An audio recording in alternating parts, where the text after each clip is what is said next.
जय गुरुदेव। और दोस्तों, मेरे चैनल तंत्र अप्सरा साधना में आपका एक बार फिर से हार्दिक स्वागत है। और देखिए, आज की वीडियो आपके लिए बहुत ही ज़्यादा महत्वपूर्ण है, क्योंकि आज मैं आपको बताने वाला हूं कि जो चंद्र ग्रहण पड़ने वाला है 28 अक्टूबर को, जो कि यहाँ भारत में दिखाई देगा, उस ग्रहण में आप अप्सरा साधना, यक्षिणी साधना या फिर नायिका साधना या योगिनी साधना या फिर और दूसरी साधनाएं या फिर साबर मंत्र साधना आप किस प्रकार से कर सकते हैं, इसके बारे में मैं पूरा विस्तार से आपको इस वीडियो के अंदर बताऊंगा। तो वीडियो को आप पूरी देखना और ध्यान से सुनना, क्योंकि अगर आप ध्यान से सुनोगे तभी आपकी पूर्ण रूप से समझ में आ पाएगा। अब यहाँ पर आपको बताने से पहले मैं थोड़ा सा आपको बता दूं पहले कि देखिए, जो भी नए सब्सक्राइबर हैं वो अगर उनको वीडियो अच्छा लगता है तो फिर चैनल को वो सब्सक्राइब करें, और साथ में ही जो बेल का बटन है ना, उसको आप प्रेस करके ऑल पे के फंक्शन पे क्लिक करें, क्योंकि अगर आप ऑल के फंक्शन पे क्लिक करेंगे तो सभी वीडियोस को आप देख पाएंगे, और जो भी मैं लेटेस्ट वीडियो डालूंगा उसका नोटिफिकेशन भी आपको तुरंत मिल जाएगा। तो इसलिए आप जरूर करना।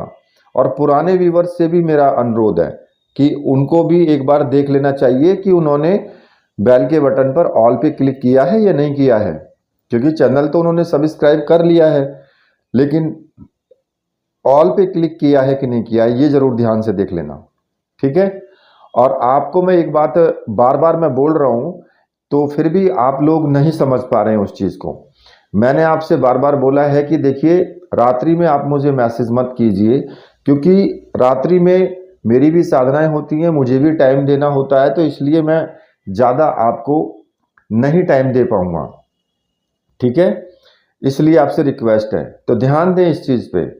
और जो भी लोग सामग्री, साधना के प्रति जो भी सामग्री लगती है, अगर आप उसको मंगाना चाहते हैं तो आप दिवाली से 10 दिन पहले पहले ऑर्डर कर लें, क्योंकि अगर आप उसके बाद में ऑर्डर करते हैं तो टाइम से सामग्री नहीं मिल पाती है। ऐसा कुछ लोगों ने अभी नवरात्रि में भी इस चीज़ को फेस किया है कि उनको सामग्री टाइम से नहीं मिली है, और कुछ को मिल गई है। जिन्होंने ऑर्डर को पहले कर दिया उनको सामग्री मिल गई, और जिन्होंने ऑर्डर लेट किया उनको सामग्री टाइम से नहीं मिल पाई है, ठीक है। हालांकि टाइम जो है वो नवरात्रि से लेकर के दीपावली तक का है, आप कभी भी कोई भी साधना आप कर सकते हैं। अब देखिए, बात आती है चंद्र ग्रहण की। अब चंद्र ग्रहण 28 अक्टूबर को लगेगा, और वो भी रात्रि में 1:05 से शुरू होगा और 2:24 पे खत्म हो जाएगा। यानी लगभग आपका 1 घंटा 20 मिनट का होगा लगभग। लेकिन चंद्र ग्रहण ये मायने रखता है। क्यों मायने रखता है? क्योंकि ये हिंदुस्तान में दिखाई देगा, जहां आप साधना करेंगे वहां दिखाई देगा, तो इसका पूर्ण रूप से प्रभाव रहेगा। जब कोई चंद्र ग्रहण कहीं बाहर पड़ता है ना, और वो आपको दिखाई नहीं देगा हिंदुस्तान में, तो फिर उसका प्रभाव उतना नहीं होता है जितना कि दिखाई देने वाले का होता है। और आज मैं आपको जो बताऊंगा वो आपको बताऊंगा कि चंद्र ग्रहण में भी आप कैसे यंत्र मालाओं के साथ में आप किस प्रकार से साधना कर सकते हैं, ठीक है। तो देखिए, जिन्होंने पहले सामग्री मंगा के रखी हुई है वो सामग्री से ही आप करें साधना, पूर्ण विधि विधान के साथ करें। जैसे आपको मैंने साधना बताई है दूसरी वीडियोज में, मान लिया कि आप नाभि दर्शना साधना करते हैं, उर्वशी करते हैं, या फिर लीलावती है, या फिर और दूसरी अप्सराएं कोई भी हो, या फिर किसी यक्षिणी की करते हो, या योगिनी की करते हो, या लक्ष्मी साधना करते हो, या अष्ट लक्ष्मी करते हो, कोई सी भी करो, या साबर मंत्र करो। आपको जो मैंने तरीका बताया है वीडियोस के अंदर, उसी तरीके से करना। ये आप मत सोचना कि हम अगर पूजा घर में जाकर के साधना करते हैं तो हमारी माला खंडित हो जाएगी, या फिर हमारा यंत्र खंडित हो जाएगा। ऐसा कुछ भी नहीं होने वाला है, वो मैं आपको तरीका बताऊंगा, ठीक है। अब इसमें आपको क्या करना होगा कि जब आप साधना करने बैठें तो आपको ना तो किसी अपनी मूर्ति को स्पर्श करना है, ठीक है। जो आपके मंदिर में या साधना कक्ष में जो भी मूर्तियां रखी हुई हैं उनको स्पर्श नहीं करना है, ठीक है। और दूसरा, यंत्र को भी स्पर्श नहीं करना है। रक्षा माला को स्पर्श कर सकते हो और जो जाप की माला है उसको भी स्पर्श कर सकते हो, गुटिका को भी स्पर्श नहीं करना है। अब आप कहेंगे कि जब हमें स्पर्श नहीं करना है तो फिर हम पूजा कैसे करेंगे? अब मैं आपको बताता हूं कि देखिए, आपको पुष्प चढ़ाने हैं, आप पुष्प चढ़ा दीजिए, ठीक है, स्पर्श नहीं होगा। आपको टीका लगाना है, एक माचिस की सीख होती है ना, माचिस की तीली, आप उससे टीका लगा सकते हैं, आपके हाथ का स्पर्श नहीं होगा। उसी प्रकार से यंत्र का करें, उसी प्रकार से आप दूसरे जो भी आपको पूजन करना है, मैंने वीडियो में बताए हुए हैं, बहुत सारे वीडियोज हैं, आप वहां देख सकते हो। अगर किसी ने नहीं देखे तो सर्च कर लेना, चैनल पर आपको मिल जाएंगे। उसी प्रकार से साधना करनी है, गुरु मंत्र का जाप करना है और दिग्बंधन, यानी कि जो मैंने मंत्र अक्सर मैं बताता हूं, ओम असर्पंतु ये भूताय भूमि संसिता, ये भूता है विघ्न कर्तास्ते नश्यंतु शिवाज्ञा, अपक्रमणांतु भूतानि पिशाच सर्वतो दिशम सर्वेशम विरोधेन पूजा कर्म समारंभे। ये आप दिग्बंधन उसी प्रकार से लगाएंगे जैसे मैंने और वीडियोज में बताया है, ठीक है। उसी प्रकार से आप अगर बटुक भैरव के मंत्र का जाप करना चाहते हैं तो एक माला का जाप आप उसका भी आप कर सकते हैं, ठीक है। और उसके बाद फिर आप अपनी साधना का जो भी मंत्र है आपका, उसको आप शुरू कर दीजिए। अब चंद्र ग्रहण में जो आप साधना करेंगे उसका आपको कम से कम 100 गुना फल अधिक मिलता है, क्योंकि अगर आप वैसे साधना करते हैं तो फिर आप को जो आप माला जपेंगे उतना ही फल आपको मिलेगा, और अगर किसी ग्रहण में करते हैं तो आपको 100 गुना फल मिलता है, यानी एक माला 100 माला के बराबर है। इतना उस मंत्र के अंदर ऊर्जा आ जाती है। अच्छा, आपको जो अनुभव है, अनुभव आपको चंद्र ग्रहण में भी हो सकते हैं। ऐसा भी हो सकता है कि चंद्र ग्रहण के अंदर ही आपकी साधना भी सिद्ध हो जाए, प्रत्यक्ष प्रकट भी हो सकती है।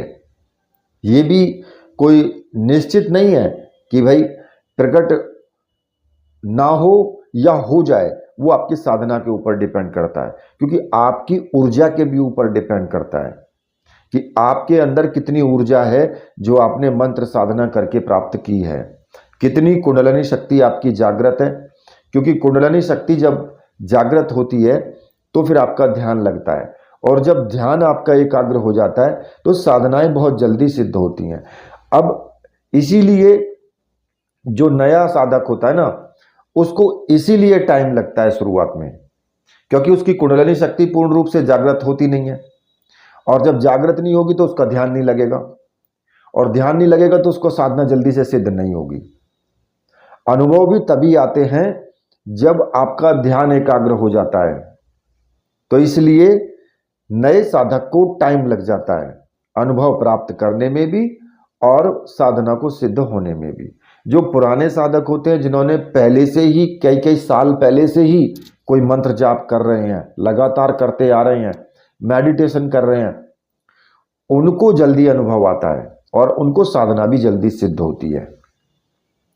अब आप अगर अष्टलक्ष्मी साधना इसमें करना चाहते हैं तो अष्टलक्ष्मी साधना का भी वही नियम है जो मैंने आपको अप्सरा साधना का बताया है। वैसे ही वीडियोस आप अष्टलक्ष्मी की भी देख सकते हैं, और साबर मंत्र से भी मैंने अष्टलक्ष्मी साधना दी है, अघोर लक्ष्मी साधना भी दी है।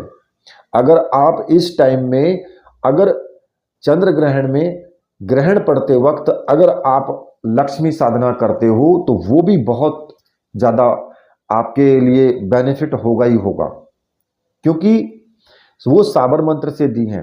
वैदिक मंत्र में तो जब भी थोड़ा टाइम लग जाता है, लेकिन साबर मंत्र से साधना तीव्रता के साथ में आती है। तो इसलिए साबर मंत्र जो बताया मैंने, उससे भी आप साधना कर सकते हो। ऐसा नहीं है कि भाई आप बिना सामग्री के ही साधना करेंगे, आप सामग्री के साथ साधना कर सकते हो। तरीका जो मैंने बताया उसी तरीके से आपको करना है। और जिन लोगों ने साधना की सामग्री नहीं ली, क्योंकि बहुत से लोग ये सोचते हैं कि जी साधना की सामग्री ना लेनी पड़े और हमारे ऐसे ही साधना सिद्ध हो जाए, क्योंकि कुछ चतुर चालाक भी होते हैं ना, तो उनको कुछ अनुभव आ पाते हैं उस चीज से। क्योंकि जो यंत्र है या माला है, अगर इनकी जरूरत ना होती तो ये बनते ही नहीं। पहली बात तो ये है, अगर इनकी जरूरत नहीं होती तो बनाने की जरूरत क्यों पड़ती, इनका नाम ही क्यों होता तंत्र शास्त्र में।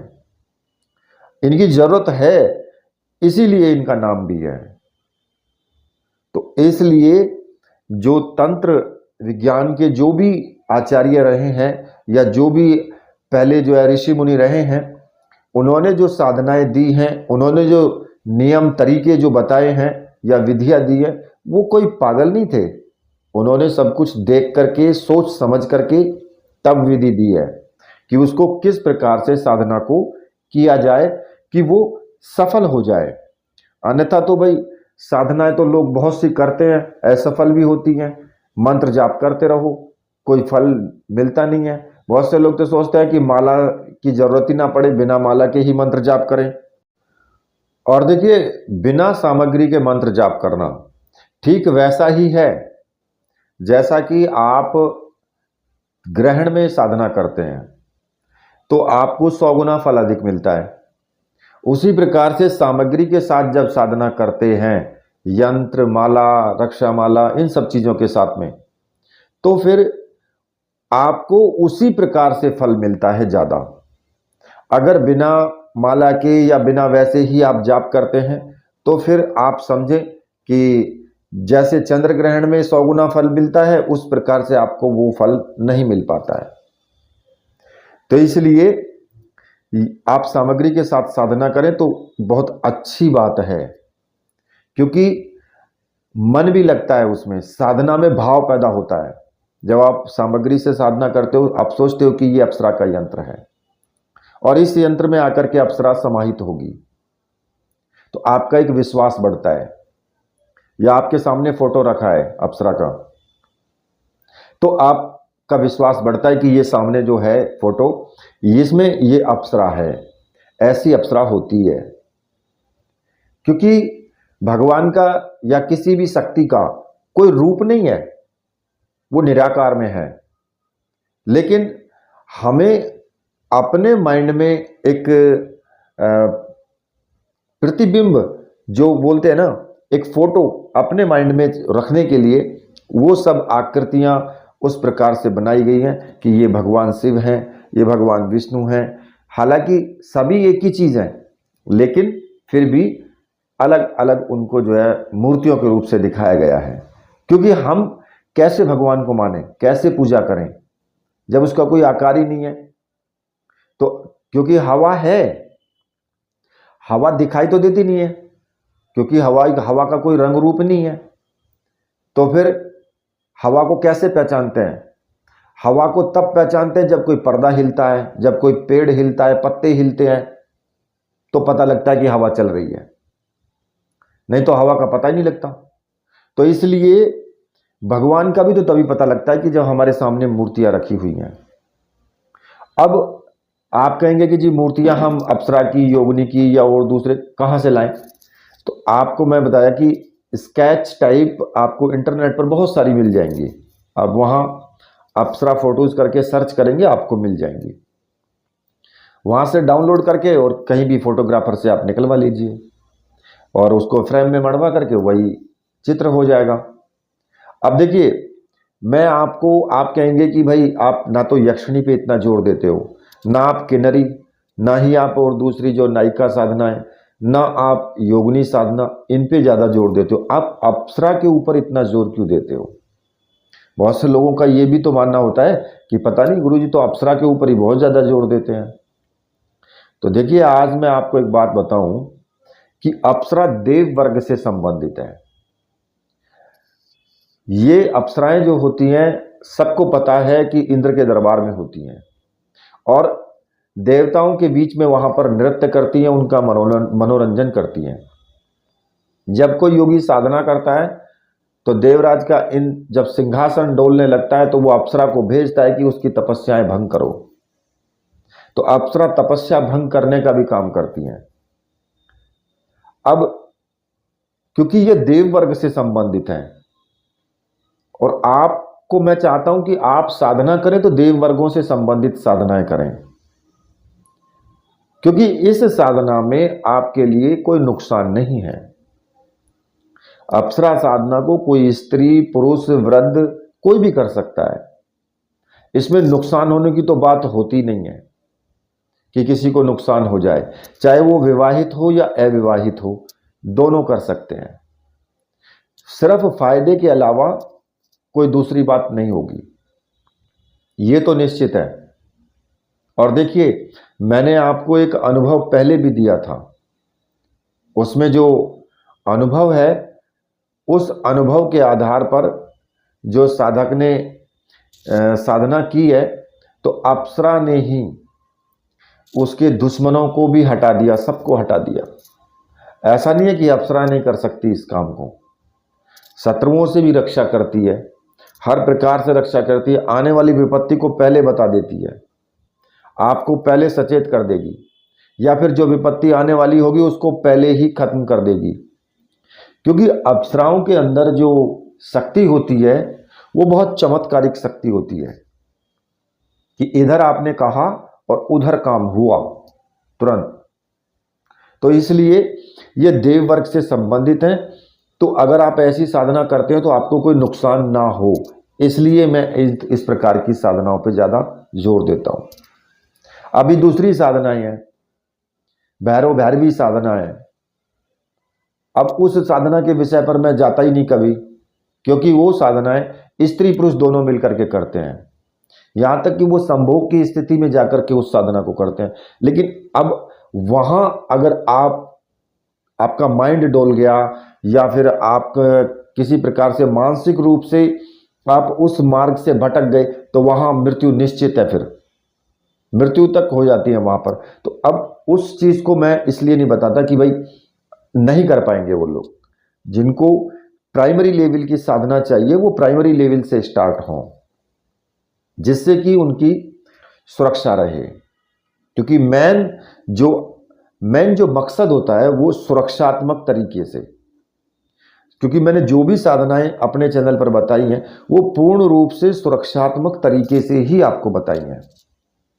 अगर आप मेरे बताए हुए तरीके से आप साधना करते हैं तो साधना तो आपको फल तो मिलेगा ही मिलेगा, मंत्र सिद्ध होगा ही होगा, और आपको कोई नुकसान भी नहीं होगा, ये भी निश्चित है।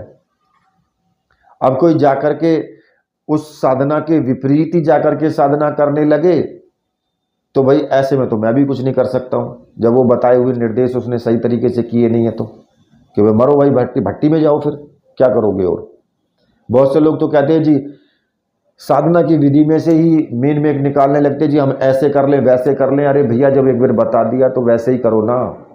साधना तुम्हारे टाइम के अनुसार या तुम्हारे जो परेशानी है उसके अनुसार विधि नहीं बदली जा सकती है, आपको बदलना होगा अपने आप को, उस विधि के अनुसार आपको चलना होगा। नहीं चल सकते हो तो फिर रहने दो, करो मत। तो इसलिए इस चीज पे जरूर ध्यान देना, क्योंकि देखिए जो चंद्र ग्रहण होता है ना, चंद्र ग्रहण में ये चीजें बहुत ज्यादा एक्टिव होती हैं। जो अपरा शक्तियां होती हैं, जैसे कि यक्षिणी हो गई, योगिनी हो गई, या फिर साबर मंत्रों से कोई साधना हो गई, नायिका है या फिर अप्सराएं हैं, ये जो शक्तियां हैं ये बहुत ज़्यादा तीव्रता के साथ में एक्टिव होती हैं। क्योंकि चंद्र ग्रहण रात्रि में पड़ता है और रात्रि में ही इनकी साधनाएं भी की जाती हैं, क्योंकि रात्रि में तो ये वैसे ही एक्टिव रहती हैं। तो अब दोनों चीजें हैं, चंद्र ग्रहण भी है और रात्रि भी है। और टाइम भी आप देखिए, टाइम जो होता है इनका प्रत्यक्षीकरण का जो टाइमिंग होता है वो 12 बजे से लेकर के और 2 बजे के बीच का टाइम होता है। प्रत्यक्षीकरण का भी। और यहां जो चंद्र ग्रहण पड़ रहा है उसका भी टाइमिंग बहुत अच्छा है, 1:05 से 2:24, यानी प्रत्यक्षीकरण का पूर्ण टाइम है यहां पर। तो इसलिए साधना चंद्र ग्रहण में जरूर आपको करनी है। और एक चीज और बताऊं, साधना किसी को बता करके मत करना। जब भी कोई आप ऐसी साधना करो तो किसी को भी नहीं बताना है आपको, चुपचाप बैठ अपनी साधना करो बस। आप जो फूल है, पुष्प है, इत्र है, वो सब आप पहले ही ला करके और रख लीजिए, ठीक है। और चंद्र ग्रहण के टाइम में जैसे ही शुरू हो उससे पहले या 5 मिनट, चंद्र ग्रहण जैसे मान लिया कि 1:05 से शुरू है, तो 1:05 हो तो तुरंत स्नान कर लें। जरूरी नहीं है कि आप साबुन लगा करके ही स्नान करें, पानी से स्नान होना चाहिए। और 5 मिनट में स्नान करके और अपने बैठ जाइए जहां भी आपको साधना करनी है। दीपक भी जलाइए घी का, अगरबत्ती धूप बत्ती भी जलाइए, सब कुछ कीजिए। सिर्फ यंत्र और जो आपका फोटो है उनसे आप टच मत कीजिए बस। अब बात रही कि भाई माला, तो माला आप जब आप मंत्र जाप कर लें, पूर्ण हो जाए, चंद्र ग्रहण खत्म हो जाए, तो फिर माला को आप गंगा जल से धोएं, दोनों मालाओं को। पूरे जितना भी आपका जो पूजा घर है सभी में गंगा जल छिड़कें स्नान करने के बाद, ठीक है, क्योंकि आपको पहले भी स्नान करना है, बाद में भी स्नान करना है। अब बात आती है कि जी स्नान तो करें लेकिन ठंडी भी है, क्योंकि मौसम थोड़ा चेंज हो रहा है, तो आप ऐसा कर सकते हैं, थोड़ा पानी गर्म कर सकते हैं। थोड़ा पानी गर्म करके हल्का, जब वो हल्का हल्का गर्म सा रहे तो उससे आप कर सकते हैं, स्नान कर सकते हैं उससे। और ग्रहण के बाद में तो पूरे घर में गंगाजल आपको छिड़कना ही चाहिए, क्योंकि जो अशुद्धि होती है वो गंगाजल छिड़कने से सब खत्म हो जाती है। इसी प्रकार से माला को भी जब आप गंगाजल से धो लेंगे तो उनकी अशुद्धि खत्म हो जाती है और उनकी जो चैतन्यता है वो बरकरार रहती है, ठीक है। तो इसलिए उसमें भी कोई प्रॉब्लम नहीं है, वो भी मैंने आपको तरीका आपको बता दिया है। अब चंद्र ग्रहण में आपको ये साधनाएं जरूर करनी है। अब बात आती है कि जी अगर प्रत्यक्षीकरण हो जाए तो आपने गुलाब के पुष्प पहले ही ला करके रखे हुए हैं, और जो इत्र है, इत्र की शीशी भी आपके पास होगी, क्योंकि जब आप साधना कर रहे हैं तो होनी चाहिए। तो जैसे ही आए वैसे ही उसको आप गुलाब के पुष्प और इत्र भेंट कर दो बस, और वचन ले लो। अब आप कहेंगे जी कोई भोग नहीं देना है, आपको मानना चाहिए कि वो तो केवल गुलाब के पुष्प से ही खुश हो जाती है, वो एक फूल से ही खुश हो जाती है, फूल और खुशबू, बस 2 चीजों से वो खुश हो जाती है, उसको और कुछ नहीं चाहिए। तो इसलिए ये साधना आप जरूर करें। अब अगर साबर मंत्र की कोई साधना करते हैं तो वो भी आप कर सकते हैं। ऐसा नहीं है कि भाई आप अप्सरा साधना कोई नहीं करना चाहता है या यक्षिणी साधना नहीं करना चाहता है तो कोई थोपने वाली बात नहीं है कि नहीं जी आप करो ही करो। आप अगर कोई साबर मंत्र सिद्ध करना चाहते हैं तो वो भी आप कर सकते हैं, या कोई दूसरी साधना का मंत्र सिद्ध आप बोलना चाहते हैं या उसकी माला जपना चाहते हैं तो वो भी कर सकते हो। गुरु मंत्र भी आप कर सकते हैं। कुछ लोग सोचते हैं कि नहीं हम तो अपना गुरु मंत्र ही करेंगे, तो भाई आप गुरु मंत्र करिए, केवल आप मंत्र जाप करिए गुरु माला से। और अगर सावर मंत्र करते हैं तो जो विधि मैंने बताई है उसी तरीके से करें। भाई पहले गुरु मंत्र का जाप होना चाहिए, उसके बाद सर्वार्थ साधक सावर मंत्र जो है उसका 21 बार जाप करें, और फिर उसके बाद में अपने सावर मंत्र का जाप करें। तो उसी प्रकार से जब तक ग्रहण पड़ता रहे तब तक आपको मंत्र जाप करते रहना है। ग्रहण में ही आपको अनुभव हो जाएंगे, क्योंकि ग्रहण में तीव्रता होगी, और तीव्रता होगी तो अनुभव भी जल्दी होंगे, ठीक है। तो देखिए ये साधना आप जरूर करें। इसी के साथ मैं वीडियो को अब यहीं पर समाप्त करता हूं। अगर किसी भाई को कुछ पूछना है तो वो मुझसे कमेंट में पूछ सकता है, ठीक है, और कमेंट में मैं उसको जवाब दे दूंगा। इसी के साथ मेरे साथ में आप बोलिए, बोलिए वीर बजरंगबली हनुमान जी महाराज की जय, बोलिए मेरे परमहंस गुरुदेव की जय।